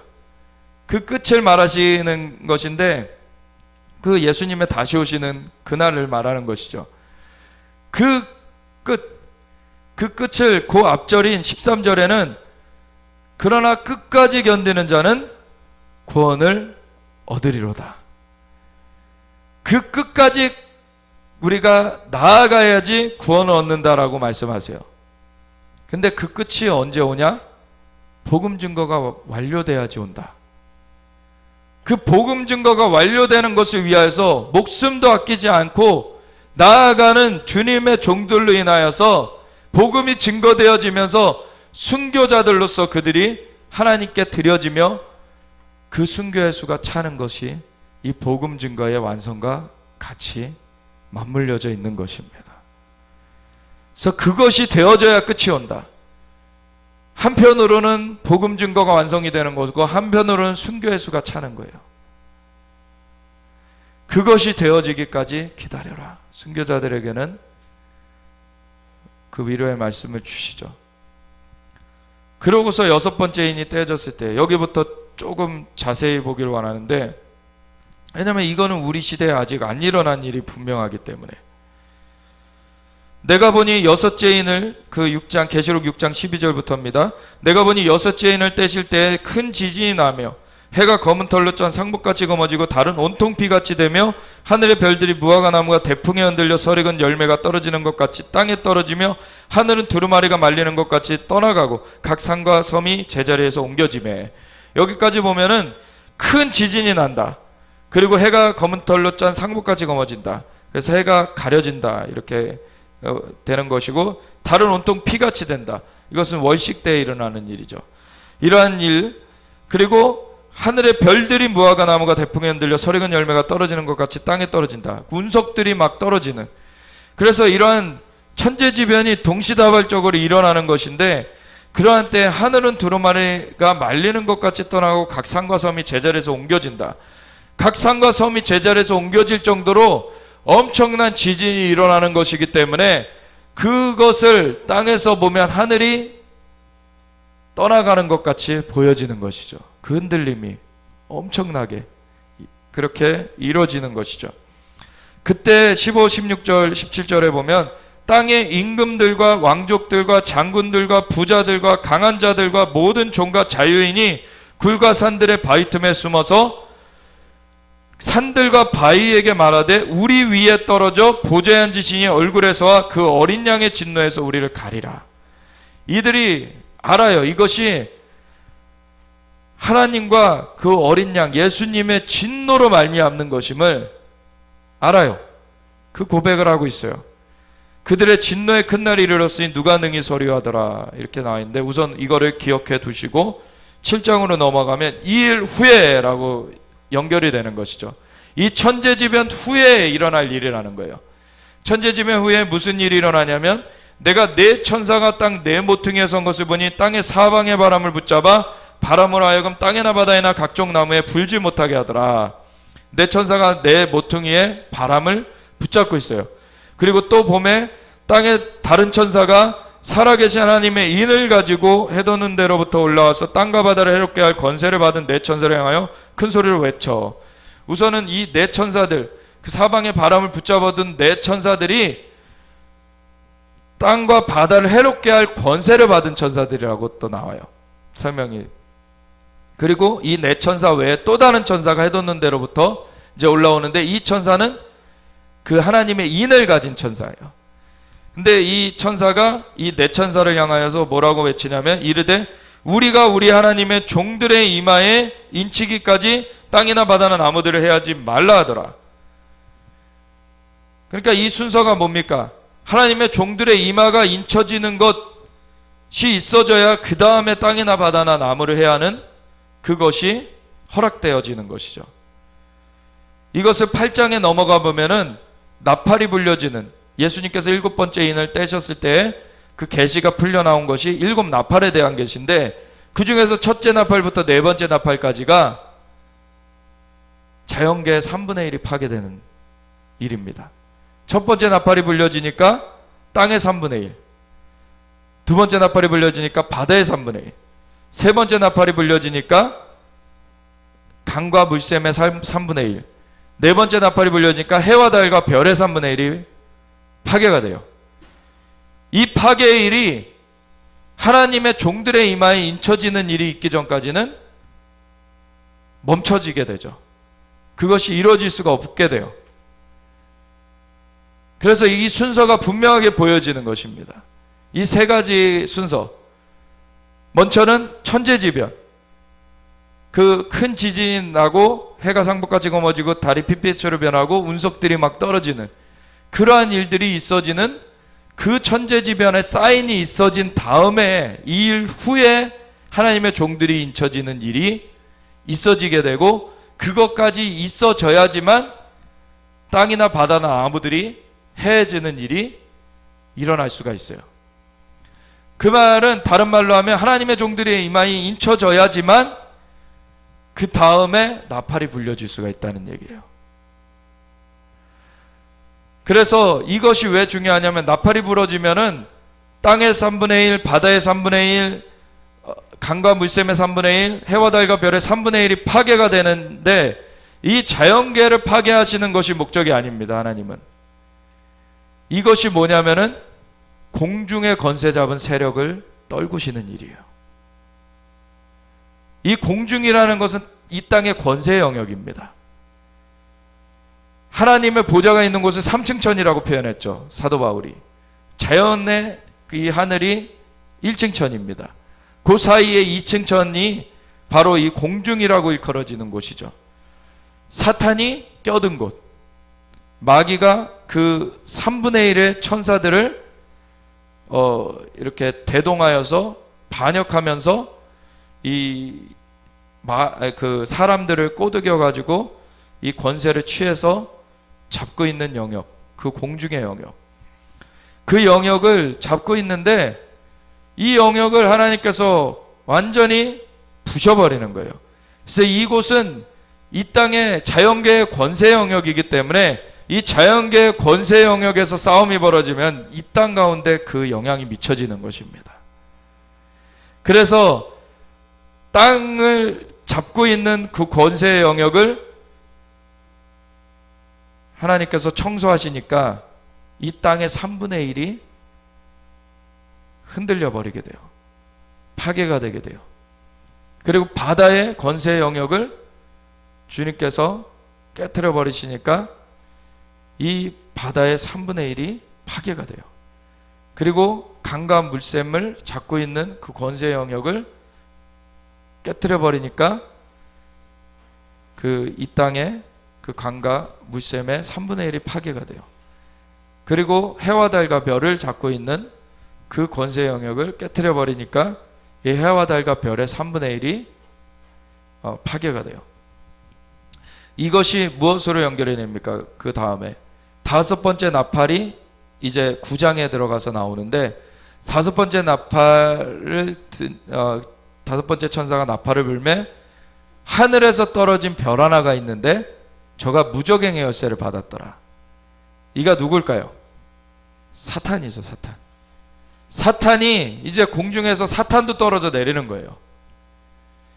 이게 12장의 말씀하고 연결이 되는데, 이 12장 7절에 보면은 미가엘과 그의 사자들이 용과 그의 사자들과 더불어 싸움에 용과 그의 사자들이 싸우나 이기지 못하여 다시 하늘에서 있을 곳을 얻지 못한 거로 떨어져 내린지라. 이 일이 이루어집니다. 이것은 애초에 그 마귀가 반역해서 3층천으로부터 떨어진 걸 말하는 게 아니에요. 다시라는 말을 하고 있어요. 다시 떨어진다. 3층천에서 떨어져서 뱀으로 여기서 기어다니고 있었던 사탄이 인간을 꼬드겨 가지고서는 그 권위의 자리를 취해갔었는데, 그것을 예수님께서 머리는 깨뜨리셨지만, 그 초림하셔서 머리는 깨뜨리셨지만 그거를 다 그때 소탕하신 게 아니라고 아까 나눴었죠. 그래서 그 소탕은 주님의 몸된 교회로 이제 그것을 하게끔 나아가게 하시는데, 그 교회가 전진해 갈 때 누가 같이 싸웁니까? 미가엘 그 천사장을 비롯해서 천사들이 같이 싸워요. 그러면서 결국엔 미가엘과 그의 사자들이 그 용과 그의 사자들을 완전히 이제 공중에서 떨궈내는 것까지 갑니다. 예수님의 십자가 사건 이후에도 이 마귀가 이 세상 신노릇하고 있다는 것을 고린도서 4장 4절에서 우리가 봤었잖아요. 근데 그 이 세상 신노릇하고 있는 것이 완전히 끝나는 날이 와요. 공중에서 떨어뜨리시는, 하나님께서 이들을 완전히 공중에서 처리해내시는 그날이 옵니다. 그래서 이 땅의 자연계도 그것을 위한 진통을 하게 돼요, 사실. 그래서 3분의 1이 파괴가 되는 그러한 일이 있게 되는 것이죠. 그래서 다섯 번째 나팔로서는 용까지도, 그 사탄까지도 떨어져 내리면서, 근데 사탄이 이 땅에서 무슨 짓을 합니까? 무저갱을 열어요. 무저갱을 열어서, 용과 짐승은 다른 존재입니다. 짐승은 무저갱으로부터 나와요. 사탄은 공중에 있다가 떨어집니다. 공중에서 떨어진 사탄이 무저갱으로부터 짐승과 그의 세력을 불러올려요. 그러면은 이것이 계시록 13장에 좀 자세히 나와 있는데, 계시록 9장과 11장과 13장 이렇게 나오는데, 그 짐승은 그 짐승의 왕은 아바돈, 히브리어로는 아바돈이라고 하고 헬라어로는 아볼리안이라고 하는데, 그만 나오는 게 아니라 그와 함께 황충들이 나오죠. 황충들이 나오는데 뭘 합니까? 이 황충들이 5달 동안 입맞지 아니한 자들을 괴롭게 해요. 입맞지 아니한 자들만 괴롭게 할 수가 있어요. 그리고 입맞지 아니한 자들도 죽이진 못해요. 입맞지 아니한 자들이 너무 괴로워가지고, 이 황충의 괴롭힘에 너무 괴로워가지고 죽고 싶어 하지만 죽을 수도 없어요. 이걸 나중에 좀 정리를 할 텐데, 그게 5번째 나팔의 사건입니다. 5번째 나팔. 그리고 6번째 나팔은 뭐냐면 2억의 군대가 풀려지는 사건이에요. 유프라테스 강으로부터 2억의 군대가 풀려지는 사건. 그러면 좀 한번 정리를 해보겠습니다. 9장으로 한번 가보셔서 9장과 11장을 보면서 같이 정리하겠는데, 9장의 5번째 천사가 나팔을 부는 내용과 6번째 천사가 나팔을 부는 내용이 나와요. 그래서 5번째 천사가 나팔을 불 때 그 하늘에서 별 하나가 떨어져 가지고 무저갱을 열어내는 그 일이 이루어진다라는 것을 말씀드렸고, 그것을 보면은 11절에 그들에게 왕이 있으니 무저갱의 사자라, 히브리어로는 그 이름이 아바돈이요 헬라어로는 그 이름이 아볼론이더라. 그래서 큰 짐승이라고도 나중에 일컬어지는 그 존재가 여기 등장하는 걸 봐요. 그러면서 12절에 첫째와는 지나갔으나 보라 아직도 이후에 화 둘이 있으리로다, 이렇게 나와 있어요. 그러니까 5번째 나팔 사건이 첫째와라고 일컬어지고 있죠. 그리고 그러면 이후에 화 둘이 있으리로다, 그것이 바로 6번째 나팔과 7번째 나팔을 얘기하는 것이죠. 그래서 5번째 나팔이 첫째와, 6번째 나팔이 둘째와, 7번째 나팔이 셋째와, 이렇게 되는 것이죠. 그리고 13절부터 보면은 6째 천사가 나팔을 불매 내가 들으니 하나님 앞 금제단 네 뿔에서 한 음성이 나서 나팔가지 6째 천사에게 말하기를, 큰 강 유브라데에 결박한 네 천사를 놓아주라 하매 네 천사가 놓였으니 그들은 그 년, 월, 일, 시에 이르러 사람 3분의 1을 죽이기로 준비된 자들이더라. 그 전에 자연계의 3분의 1이 파괴되는 일이 앞서서 있었어요. 근데 이 6번째 나팔은 사람 3분의 1을 죽이는 거예요. 이거는 누가 하는 것입니까? 하나님께서 하시는 게 아니라 이거는 짐승의 세력이 하는 것이죠. 짐승의 세력이. 앞서 5번째 나팔에서 짐승이 이미 올라왔어요. 그 짐승은 뭘 이 땅 가운데서 합니까? 세계 정부를 세워요. 완전한 통치 시스템을 세우고 거기로부터 표를 사람들한테 이제 받게 만들려고 해요. 그리고 나중에는 표를 받지 않는 자들은 다 죽이려고 해요. 이 세계 정부를 세워놓고 세계 정부의 이 군대를 풀어내는 것입니다. 이것은 나중에 11장 가서 정리할 것인데 전삼년반이 끝나는 시점에 이루어지는 일이에요. 이 2억의 군대가 풀려지는 일은. 이건 좀 이따 11장에서 그걸 정확하게 볼 것입니다. 그래서 전삼년반이 끝날 때에 이 2억의 군대가 풀려져 가지고 사람 3분의 1을 죽이면서 11장에 보면 두중인까지도 죽여요. 그래서 두중인이 죽임을 당하는데 3일 반 동안을 사람들이 장사도 못하게 만들고 있다가 하나님의 생기가 그들에게 불어 들어가서 그들이 살아 일어나서고 사람들이 막 놀라가지고 당황하고 이제 그들이 끌어올려져 가죠. 이러한 일이 같은 시점이에요. 이 2억의 군대가 풀려나는 시점, 그 전삼년반이 끝나는 시점, 두중인이 죽임 당하는 시점, 다 같은 시점인데 그걸 11장에서 정리할 것입니다. 그래서 마병대의 수는 2만만이니 내가 그들의 수를 들었노라. 한 가지 좀 격가지로 좀 말씀드리면 사람 3분의 1을 죽이기로 이렇게 풀려난다고 되어 있잖아요. 이슬람 중에서도 수니파, 시아파가 갈라지는데 마호메트 이후에 계승자가 알리라는 사촌이 이제 계승을 했어요. 근데 알리라는 사촌이 어느 날 살해를 당해요. 그러니까 살해를 당한 것이 이 두 파로 나눠지게 돼요. 그래서 알리가 사촌이잖아요, 모하메드의. 그 한 그룹은 계속해서 혈통으로 이어가야 된다 라는 그 파가 시아파예요. 그거는 이란, 이라크, 지금 시리아 이런 쪽이고, 수니파는 선출로 해야 된다 라고 하는 쪽이에요. 그게 수니파인데 사우디아라비아를 중심으로 아라비아 반도 쪽에 있는 중동 국가들이, 그리고 북아프리카 이런 쪽이 이제 그 수니파 쪽이에요. 그 퍼센테이지로 하면 85% 이상이 수니파예요. 시아파가 더 소수입니다. 수니파가 더 다수고. 근데 성경의 곳곳을 보면은 이사야서 60장에도 일어나라 빛을 발하라 이는 내 빛이 이르렀고 여호와의 영광이 내 위에 임하였음이라. 보라 어둠이 온 땅을 덮고 캄캄함이 만민을 가리려니와 열방은 내 빛으로 열왕은 비치는 내 광명으로 나오리라. 여호와께서 내 위에 임하실 것이며 열방은 내 빛으로 열왕은 비치는 내 광명으로 나오리라. 그 말씀이 있는데 많은 이제 부흥성회 할 때 이 말씀을 많이 써요. 근데 그 문맥상 거기서 보면은요, 이 일이 이스라엘에 대한 예언인 것을 보게 돼요. 특별히 이스라엘의 성전이 재건되는 내용이에요. 성전이 재건될 때 7절에 이사야서 60장 7절에 가보면은 그 이웃한 그 족속들이 예물을 들고 이 성전에 드리려고 나오는데, 하나님의 전에 드리려고 나오는데 그 이름들이 뭐냐면 게달, 미디안 뭐 이런 족속들이에요. 이 족속들이 아라비아 족속들입니다. 지금의 수니파 지역이에요. 이들은 돌이켜서 주님께 예물을 드리려고 나온다는 거예요. 이게 이사야서 19장 예언하고도 연결이 됩니다. 이집트가 하나님께서 이집트 애굽을 치실지라도 치시고는 고치실 것이므로 그들이 여호와께로 돌이킬 것이라. 그때 애굽으로부터 아수르까지 통하는 대로가 있어.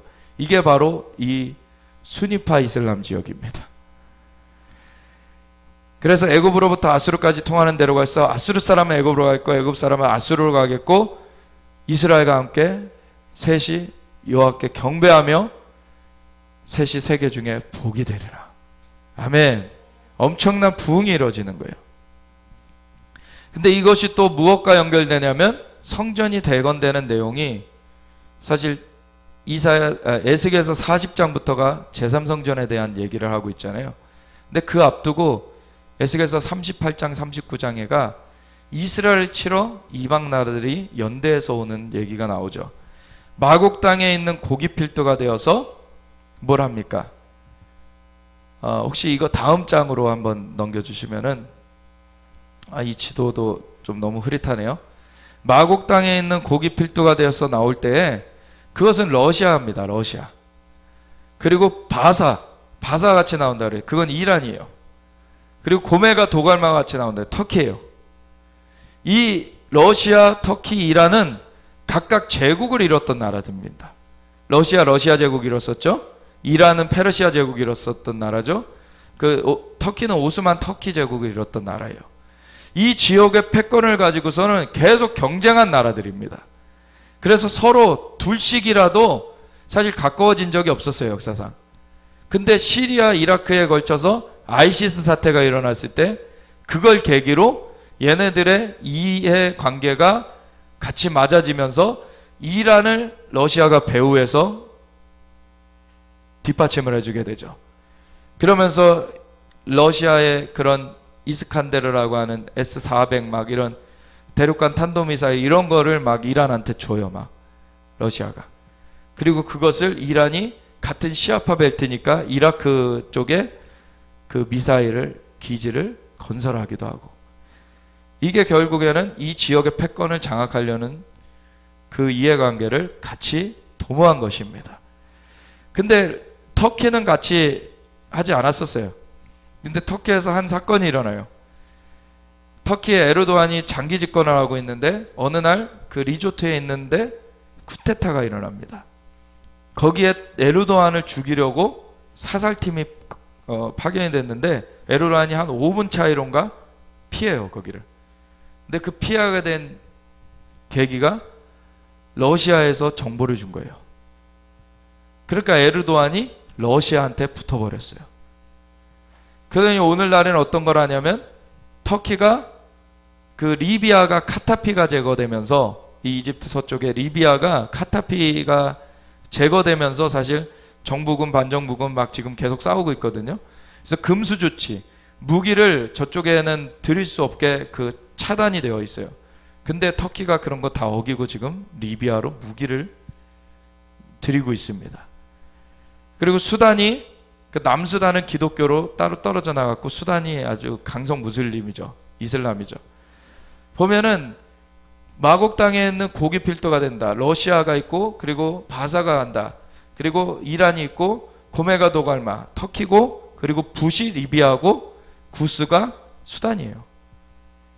이 나라들이, 이 빨간 표시된 데는 옛 아수르 지역인데 애굽으로부터 아수르까지 통하는 대로가 있겠다. 이 안의 지역, 이 안의 지역은 엄청난 돌이킴과 부흥의 그 역사가, 이슬람의 견고한 진이 깨어지면서 주님께로 돌이키는데, 이 바깥 지역은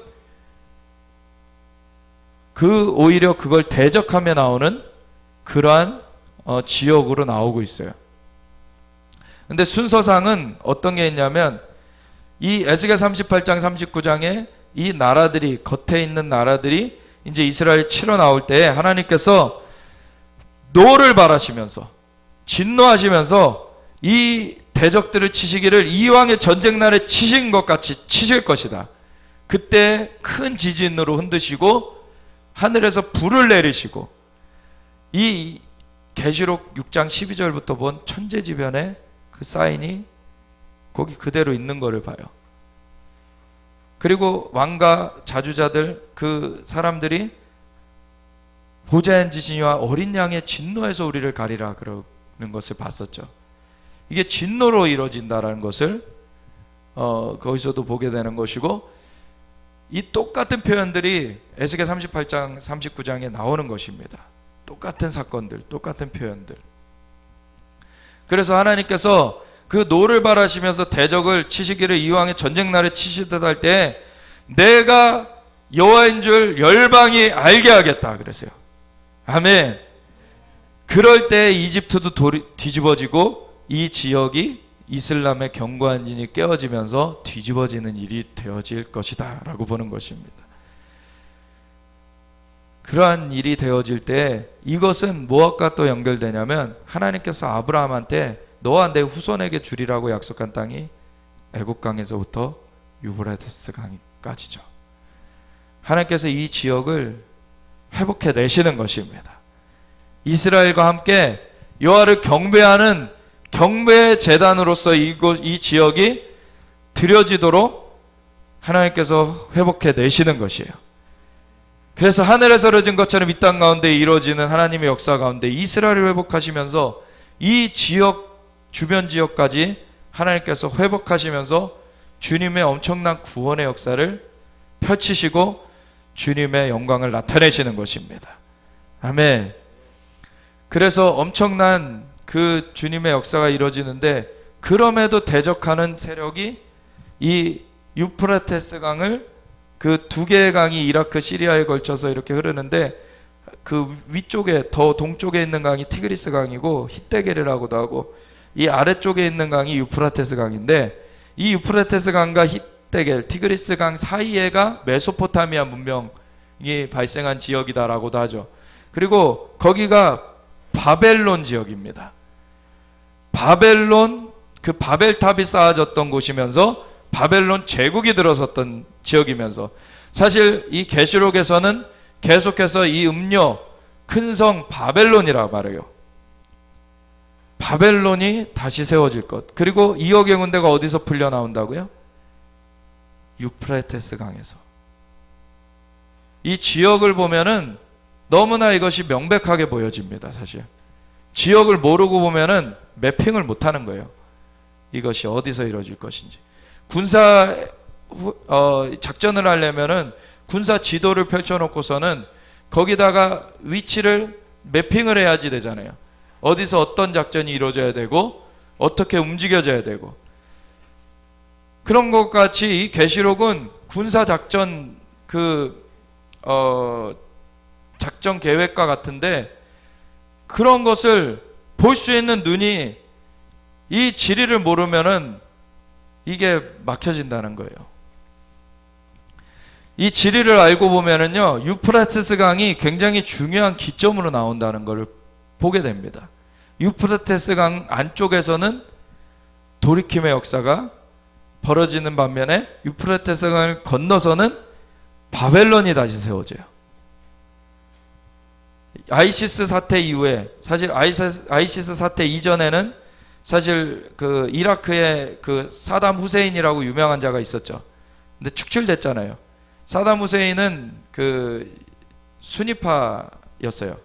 근데 축출되고 나서 이제 이라크가 다시 시아파 정권이 들어서게 됐는데 그때 사담 후세인 축출된 이후에 이제 쫓겨나간 이 순위파 장성들이 이 아이시스를 만든 거예요. 그래서 이 굉장히 조직적으로 갔던 것입니다. 얘네들이. 근데 이 아이시스를 퇴치를 했죠. 그러면서 이 시아파 정권 가운데서 이 시아파의 그 연대가 굳건해져 가고 있어요. 저기서. 근데 사실 그 시아파의 그 일만이 아니라 순위파였던 그 사담 후세인도 사실 자기가 이 바벨론을 재건하길 원했어요.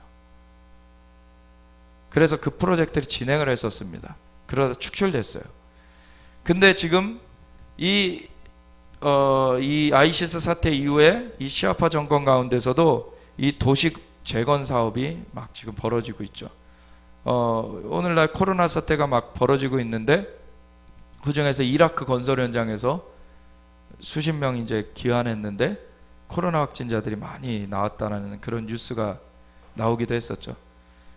그런 그 건설 현장에 지금 한국 기업 중에서는 한화라고 그 건설 하는 데마다 뭘 짓습니까? 오벨리스크. 하나는 그런 계열이에요. 하나가. 그래서 이라크에서 대규모 그 건설 사업을 수주해서 그걸 하고 있거든요. 지금 6조짜리 아주 조 단위의 그런 건설을 지금 하고 있어요. 그 뭐 하나만 하는 건 아니죠. 다른 나라에서도 하고 그러면서 지금 이라크가 굉장히 지금 그 건설이 엄청나게 이루어져 가고 있습니다. 그러면서 지금 중국에서 1대1로라고 해가지고 다시 실크로드를 건설하겠다 하면서 엄청나게 중동에 돈을 쏟아붓고 있어요. 그러면서 이제 지금 그러한 일들이 같이 연계가 되고, 사실은 지금 이 글로벌리스트들, 세계 정부를 세우려는 자들은 미국의 힘을 빼려고 하죠. 미국이 이 컨트롤을 하고 있는 동안에는 이 전 세계적으로 자기네들이 할 수가 없으니까 미국의 힘을 빼려고 해요. 사실 그 러시아가 이제 미국을 공격한다는 예언은 계속해서 선지자들 통해서 있어 왔죠. 저도 이제 한 몇 주 전에 이제 하나님께서 러시아가 미국을 공격할 것이다라는 감동을 또 주셨는데, 지금 미국의 힘을 계속 빼려고 해요. 그러고 뭘 하려고 하냐면 자꾸 이 지역에 이제 세계 기구를 이제 들이겠죠. 그러면서 이러한 그 중심지로 만들려고 하는 그러한 일들을 하는 것이 있습니다. 그러면서, 왜냐하면은 이게 영적인 것이에요. 여기 이 바다도 지중해라 그러죠. 지구의 중심되는 곳에 있는 바다라는 얘기예요. 사실 이곳이 그 전체 지구 중에서도 중심인 거를 사단도 아는 것이죠. 그러니까 저기를 차지하려고 그렇게 난리를 치는 거예요, 사단이. 왜냐면은 그 통치의 홀이 저쪽에 있기 때문에, 이 지구의 통치의 홀이. 근데 하나님께서는 이슬람으로 도배를 해놓은 그 중간에다가 그냥 이스라엘을 회복해 버리세요. 아멘. 하나님께서, 그리고 성전산, 그곳이 바로 모리아산이고 아브라함이 이삭을 바쳤던 곳이고 성전이 지어졌던, 성전이 있었던 곳이고, 그곳을 사단이 이슬람으로 덮어가지고 그 이슬람 사원을 거기다 얹혀놨지만, 하나님께서 그것도 흔들어 버리시고 성전을 다시 회복해 하실 것입니다. 아멘. 그것이 뭐 적그리스도에 의해서 잠깐 침탈되는 일은 있을 것이지만, 예수님께서 다시 오사 적그리스도 깨트려 버리시고 주님께서 통치하실 본부가 되는 거예요.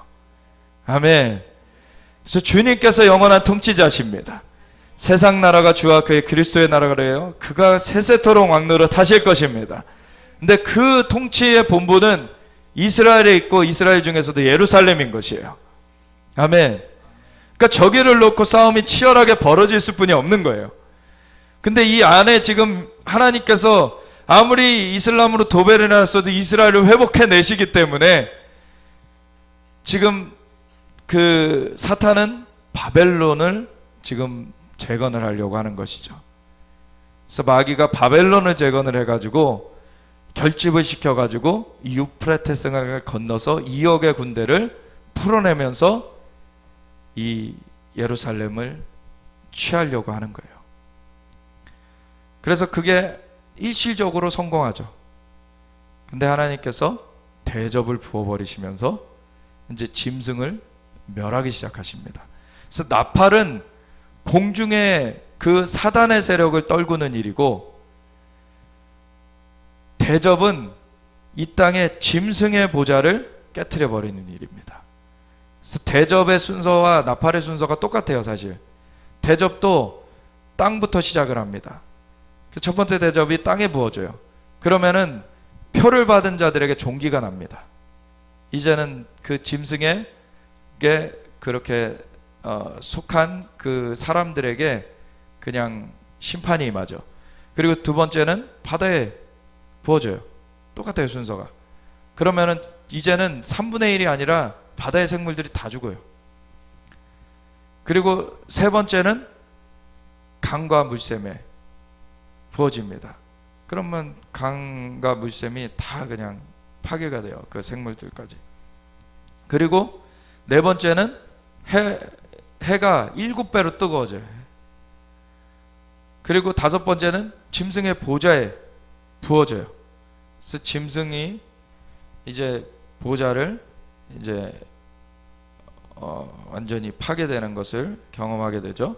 그러니까 이제 여섯 번째 대접이 부어지면 이제 보좌에서 쫓겨난 이 짐승이, 그리고 그 사단과 그 용과 그리고 짐승과 거짓 선지자, 이 새 입에서 더러운 영, 개구리와 같은 더러운 영이 나와서 모든 그 영계, 그 자연계의 모든 그 자기네들 세력을 다 불러 모아요. 그게 아마겟돈 전쟁이죠. 근데 그 아마겟돈 전쟁은 7번째 대접을 부으시면서 이제 다 되었다. 예수님께서 이제 다시 오시면서 다 그걸 진멸하시면서 주님이 왕으로 임하시는 것이죠. 마지막으로 이제 11장에서 아까 그 타임라인만 한번 정리하고 이제 마치려고 하는데, 11장에 보면은 이런 얘기가 나오죠. 또 내게 지팡이 같은 갈대를 주며 말하기를 일어나서 하나님의 성전과 제단과 그 안에서 경배하는 자들을 측량하되. 여기 보면 성전이 나오고 거기에 이제 제단이 있고 그 안에서 경배하는 자들이 나와요. 이 경배하는 자들이 누군지는 자세히 설명이 없어요. 근데 하나 우리가 이렇게 자연스럽게 유추할 수 있는 것이 14만 4천의 이스라엘의 하나님의 종들로 인침받은, 그거는 분명하게 이스라엘인들이고 하나님의 종들, 구원어드 총수가 아니라 이스라엘 그 유대인들 중에서 하나님의 종들로 이 마지막 때를 감당하도록 세워지는 자들입니다. 그렇다고 열방에서는 그러한 자들이 없느냐? 그게 아니라 그 뒤에 흰옷을 입은 허다한 사람들이 각 족속과 백성과 방언과 나라에서 나오게 되죠. 그래서 이스라엘에서는 하나님의 종들이 마지막 때에 14만 4천이 인침받아서 세워지게 되는 것이고, 이 열방에서는 또 허다한 무리들이 또 세워지는 일이 있게 되는 것이죠. 그래서 마지막 때에 엄청난 그 하나님의 그 역사를 우리가 수종드는 그러한 일을 하게 됩니다. 그래서 이 경배하는 자들이라고 했을 땐 그 14만 4천의 이스라엘인들을 말한다라고 저는 보는 게, 왜냐하면 5번째 나팔이 불려지면은 그 용이 떨궈져서 공중에서 떨궈져서 무저갱을 열 때 황충이 나와가지고 5달 동안 사람을 괴롭게 할 때 입맞은 자는 괴롭게 할 수가 없죠. 그래서 미리 입맞은 이 14만 4천은 괴롭게 할 수가 없어요. 그러니까 이들은 성전에 남아있게 됩니다. 근데 괴롭게 하는 일을 당하는 입맞지 아니한 그 아직 예수님을 영접하지 아니한 유대인들은 이제 죽지는 않고 광야로 이제 피하게 되는 것이죠. 그래서 한편으로는 전 3년만 동안 성전에서 14만 4천과 그 경배하는 자들로 여기 나온 거고, 두 증인이 활동하는 그 기간이면서 이 광야에서 그 아직 예수님을 영접하지 아니한 유대인들과 또 열방에서 그 예수님을 영접한 이방인들이 같이 이제 광야에서 이제 활동하게 되는 그 전 3년 반이 있어지게 되는 것이죠. 그것이 이제 성전 바깥마당은 측량하지 말고더라. 그것은 이방인에게 주었은즉 그들이 거룩한 성을 42달 동안 짓밟으리라. 그러니까 성전 바깥마당까지는 짓밟아요. 근데 성전 안쪽으로는 못 들어와요. 이 전 3년 반 동안은. 왜냐하면 내가 나의 두 증인에게 권세를 주리니 그들이 굵은 베옷을 입고 1260일을 예언하리라. 그들은 이 땅에 주 앞에 서 있는 두 감람나무와 두 촛대니 만일 누구든지 그들을 해하고자 하면 그들의 입에서 불이 나와서 그들의 원수를 삼켜버릴 것이요 누구든지 그들을 해하고자 하면 반드시 그와 같이 죽임을 당하리라. 그들이 권능을 가지고 하늘을 닫아 그 예언하는 날 동안 비가 오지 못하게 하고 또 권능을 가지고 물을 피로 변하게 하고 아무 때든지 원하는 대로 여러 가지 재앙으로 땅을 치리로다. 이렇게 아무 때든지 원하는 대로 땅을 치기 때문에 이들을 못 건드립니다. 증언하는 그 1260일 동안에는.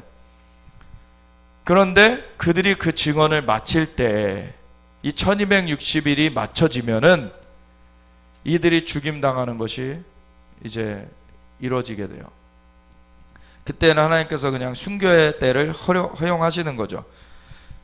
왜냐하면 증언의 그 기간을 다 마쳤기 때문에. 근데 그들의 그 증언을 마칠 때에 무저갱으로부터 올라오는 짐승이, 그 마칠 때 무저갱으로부터 올라온다는 얘기가 아니라 그 마칠 때 무저갱으로부터 올라오는 그 짐승이 그들과 더불어 전쟁을 일으킨다는 거예요. 이것이 바로 2억의 군대를 풀어내는 것이죠. 그 전쟁을 일으켜 그들을 이기고 그들을 죽인다. 그래서 그들의 시체가 큰 성길에 있으리니 그 성은 영적으로 하면 소돔이라고도 하고 애굽이라고도 하니 곧 그들의 주께서 십자가에 못 박히신 곳이라. 분명히 예루살렘이라는 걸 알 수가 있어요. 근데 그 바깥 뜰까지 이방인들이 막 짓밟는 일이 이루어지면서 사실은 영적으로 소돔 애굽처럼 되어 있어요. 성전만 남아 있는 것이죠. 지금 성전만. 그래서 백성들과 족속과 방언과 나라 중에서 사람들이 그 시체를 사흘 반 동안을 보며 무덤에 장사하지 못하게 하려로다. 이 두 선지자가 땅에 사는 자들을 괴롭게 함으로 계속 이들이 막 불법하게 막 음란하게 그렇게 하고 있는 것을 이 두 선지자가 계속 이제 책망을 했겠죠. 그래 한고로 사는 자들이 그들의 죽음을 즐거워하고 기뻐하여 서로 예물을 보내려 하더라. 3일 반 후에 하나님께로부터 생기가 그들 속에 들어가매 그들이 발로 일어서니 구경하는 자들이 크게 두려워하더라. 하늘로부터 큰 음성이 있어 이르되 올라오라 함을 그들이 듣고 구름을 타고 하늘로 올라가니 그들의 원수들도 구경하더라. 그때 큰 지진이 나서 성 10분의 1이 무너지고 지진에 죽은 사람이 7천이라. 그 남은 자들이 두려워하여 영광을 하늘의 하나님께 돌리더라. 둘째 화는 지나갔으나 보라 셋째 화가 속히 이르는도다. 둘째 화가 몇 번째 나팔이라고요? 5번째 나팔이 첫째 화고, 6번째 나팔이 둘째 화고, 7번째 나팔이 셋째 화죠. 이게 6번째 나팔 사건이라는 걸 여기서 볼 수 있죠. 그러니까 2억의 군대가 풀어지는 사건으로 말미암아 이 두 증인이 죽임을 당하게 된다라는 걸 알 수 있는 거예요. 그래서 이 2억의 군대까지 풀어내면서 이 적그리스도가 예루살렘을 잠시 침탈하게 돼요. 두 증인까지 죽이고. 근데 이 두 증인은 죽임을 당했지만 생기가 3일 반 만에 들어가서 살아나게 되고 하늘로 끌어올려지는 하나님의 영광이 나타납니다. 근데 경배하는 자들은 어떻게 됐는지가 사실 여기는 안 나와요. 근데 마땅한 것은 두 증인과 같이 이 일을 겪게 되겠죠. 그렇죠? 그래서 14장에 보면은 14만 4천이 그 어린 양이 하늘의 시온산에 서 있는 것이 보여지면서 그와 함께 14만 4천이 서 있는 것이 보여지고 이들은 첫 열매로 하나님께 드려진 자라 나오게 됩니다. 그리고 영원한 복음이 증거돼요. 영원한 복음이 증거되는 것은 첫 번째 천사가 뭐라고 말하냐면 만물을 지으신 하나님께만 경배해라. 두 번째 천사는 바벨론 무너진다. 세 번째 천사는 바벨론에게 그 짐승의 표를 받는 자는 영원히 불타는 못에 들어가게 된다. 그러니까 절대 밟지 말라는 거예요. 끝까지 견디는 자는 구원을 얻으리로다. 아멘. 우리가 하나님만 바라보면서 오직 주님께만 영광을 올려드리며 예수님의 증인들로서 우리가 하나님의 계명과 예수의 증거를 가진 자들로서 목숨을 아끼지 아니하면서 이겨야 되는 것입니다. 그러면서 이렇게 나와요. 이 영원한 복음이 증거되고 나서 이 이후로 주 안에서 죽는 자들은 복이 있나니 저들이 그 수고를 그치고 심이니라. 아멘. 이 순교를 하면서까지 우리는 주님만 바라봐야 되는 것입니다. 아멘. 그것을 주님께서 붙들어 주십니다. 우리를 이기게 하십니다. 우리는 절대로 그 악한 그 적그리스도의 세력이 아무리 전 세계를 장악하는 것 같고 예루살렘까지 완전히 장악하는 것 같은 그날이 올지라도 우리는 절대 그것이 끝이 아니라는 것을 알아야 되는 것이에요. 이내 예수님께서 오셔서 그것을 물리치실 것이고 세상 나라가 주와 그의 그리스도의 나라가 되어 그가 세세토록 왕노릇 하실 것입니다. 아멘. 그 하나님 나라의 증인들로서 하나님 나라의 복음을 증거하면서 우리가 나아가기 원합니다. 우리 기도하고 마치겠습니다. 하나님 아버지 감사합니다. 주님 나라의 백성들로서 우리를 회복시켜 주시고 하나님 나라의 복음으로서 우리가 나아가게 하시면 감사드립니다. 예, 주님 하늘과 땅의 모든 권세를 내게 주셨으니 그러므로 너희는 가서 모든 족속으로 제자를 삼아 아버지와 아들과 성령의 이름으로 침례를 베푸고 내가 너희에게 분부한 모든 것을 가르쳐 지키게 하라. 볼지어다 내가 세상 끝날까지 너희와 항상 함께 있으리라. 주님 말씀하셨습니다. 주님께서 성령으로 함께 하심을 감사드립니다. 우리가 성령의 충만함으로 아버지의 이 마지막 때를 온전히 수종들기 원합니다. 주님의 영광이 임하고 아버지 주님의 역사가 하늘에서 이루어진 것 같이 이 땅 가운데 완전히 이루어질 것입니다. 주님 영광 받으시옵소서. 완전히 세상 나라가 주와 그리스도의 나라가 되어 주님께서 세세토록 왕노릇 하실 것입니다. 주님만 영광 받으시옵소서. 우리에게 이 주님의 메시지를 주시고 우리를 주님의 일에 동참케 하심을 감사드립니다. 주님의 영으로 충만하게 하여 주시옵소서. 감사 영광과 찬양 올려드리며 우리 주 예수 그리스도 예수와 마시아 이름으로 기도드렸습니다. 아멘.